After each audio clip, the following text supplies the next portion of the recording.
For the last video segment on frequency distribution tables, and in particular, again, grouped frequency distribution tables, we need to be aware that using grouped tables comes at a cost. And the cost is we're going to lose some of our information. So we're going to continue using this example from table 2.2. So what do I mean when I say we've lost information? By creating these class intervals, we've lost specific detail. So for example, again, let's look at the table 2.2.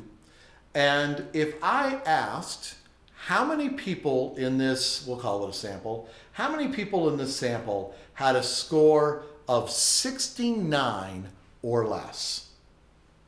Well, we can look, the class interval 65 to 69, there's one score, and below that there's 3, and below that 1, and below that's 1. So 3, 4, 5, 6. The answer would be 6. There are 6 scores in this data that are a 69 or less. Fine, we didn't lose anything there. But what if I just change the question that much? How many people had a score less than 69, 68 or less?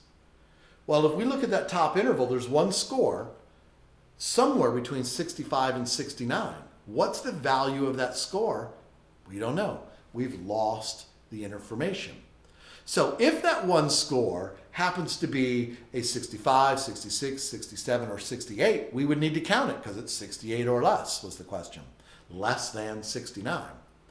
But if that one score was a 69, 69 is not less than 69. It wouldn't count. So in that case, the one doesn't count.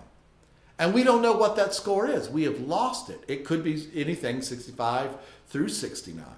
So this is what I'm talking about with loss of information.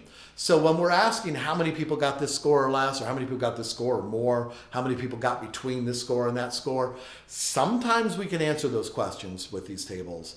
And sometimes we've lost the ability to answer it. Unless we have access to the raw data that it came from, and we usually won't, unless we have access to the raw data that it came from, we would have no idea the exact number. We could estimate, but we wouldn't be able to say exactly because we've lost information. We don't know exactly how many of every score, just how many within a package of scores.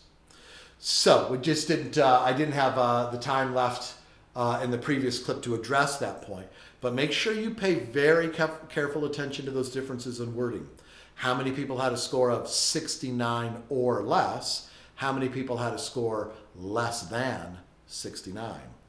They sound the same, but you really have to listen for that difference to realize one of those questions is answerable and one of those questions is not answerable. So from here, we are done talking about frequency distribution tables. The rest of this chapter is dedicated then to frequency distribution graphs, doing the same job, counting how many of these answers, how many of those answers, how many of these scores, how many of those scores do we have. But now we're going to put it in picture format instead of table format. So we're going to start that right in the very next video clip.